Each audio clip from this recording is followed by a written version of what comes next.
স্বাধীন হয়ে কি এমন হয়েছে? স্বাধীনতার প্রকৃত স্বাদ কি পেয়েছি? বাংলাদেশ স্বাধীন হওয়ার ৫৪ বছর পর এসেও অনেকে এমন প্রশ্ন তোলেন। কেউ কেউ ভারতের আধিপত্যকে সামনে এনে স্বাধীনতাকে হেলাফেলা করেন। কিন্তু আসলে কি বাংলাদেশ স্বাধীন হওয়ায় কোনো লাভ হয়নি? উত্তর হলো একটা না, হাজারটা লাভ হয়েছে। সামাজিক, অর্থনৈতিক, রাজনৈতিক সব দিকেই এদেশের মানুষ মুক্তি পেয়েছে। বাংলাদেশের স্বাধীনতা শুধু একটি ভৌগোলিক পরিবর্তন নয়, এটি এক জাতির আত্মমর্যাদা ফিরে পাওয়ার ইতিহাস। এই ভূখণ্ডের মানুষকে তৎকালীন পশ্চিম পাকিস্তানিরা মানুষ বলেই মনে করত না। পশ্চিম পাকিস্তানি শাসক গোষ্ঠী বাঙালিদের সাথে দাসের মতো আচরণ করত।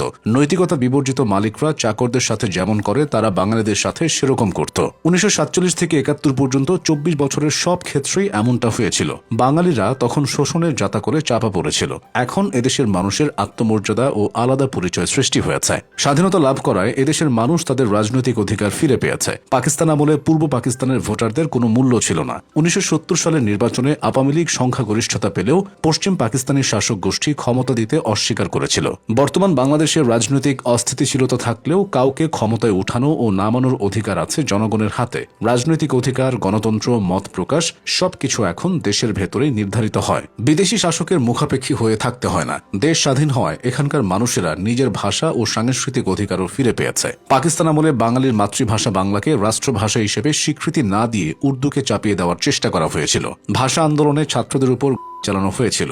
বাঙালি সংস্কৃতি, গান, সাহিত্য এসব ছিল অবহেলিত। কিন্তু স্বাধীনতার পর বাংলাদেশ নিজের ভাষা ও সংস্কৃতির উপর নিয়ন্ত্রণ ফিরে পেয়েছে। আন্তর্জাতিক মাতৃভাষা দিবস এখন সারা বিশ্বে পালিত হয়। দেশ স্বাধীন হয়, এখানকার মানুষ নিজেদের অর্থনৈতিক স্বাধীনতাও ফিরে পেয়েছে। পশ্চিম পাকিস্তানি শাসক গোষ্ঠী পূর্ব পাকিস্তানের রোজগারের বড় অংশ নিজেদের উন্নয়নে ব্যবহার করত। পূর্ব পাকিস্তানের বাজেট ছিল অতি সীমিত। শিল্প কারখানা গড়ে ওঠেনি, অবকাঠামো ছিল দুর্বল। এখন বাংলাদেশ নিজের উন্নয়ন নিজেই পরিকল্পনা করে। পদ্মা সেতু নিজের অর্থে বানানো, metro rail, Karnaphuli tunnel, elevated expressway, যা পাকিস্তানের সময় কল্পনাও করা যেত না। এখন উন্নয়নের সুফল যাচ্ছে দেশের প্রতিটি জেলায়, মানুষের দোরগোড়ায়। স্বাধীনতা পাওয়ায় খাদ্য ও বাসস্থানেও নিজেদের অধিকার পেয়েছে এই অঞ্চলের মানুষ। পাকিস্তান শাসনামলে পূর্ব পাকিস্তানে খাবারের ছিল তীব্র সংকট। খাদ্য সংকট, আমদানি নির্ভরতা, কৃষিতে পিছিয়ে থাকা সব মিলিয়ে মানুষের জীবন ছিল অনিশ্চয়তায় ভরা। এখন বাংলাদেশ খাদ্যে অনেকটাই স্বয়ংসম্পূর্ণ। গ্রামে গ্রামে কৃষির আধুনিকীকরণ হয়েছে। এটি স্বাধীনতার পর কৃষিবিজ্ঞান ও পরিকল্পনার সুফল। দেশ স্বাধীন হওয়ায় নারীরাও তাদের অধিকার ফিরে পেয়েছে। পাকিস্তান আমলে নারী শিক্ষা ও নারীর কর্মক্ষেত্রে অংশগ্রহণ ছিল অত্যন্ত সীমিত। এখন বাংলাদেশ দক্ষিণ এশিয়ায় নারী শিক্ষা, নারী উদ্যোক্তা এবং নারীর কর্মসংস্থানে সবচেয়ে শক্তিশালী দেশগুলোর একটি।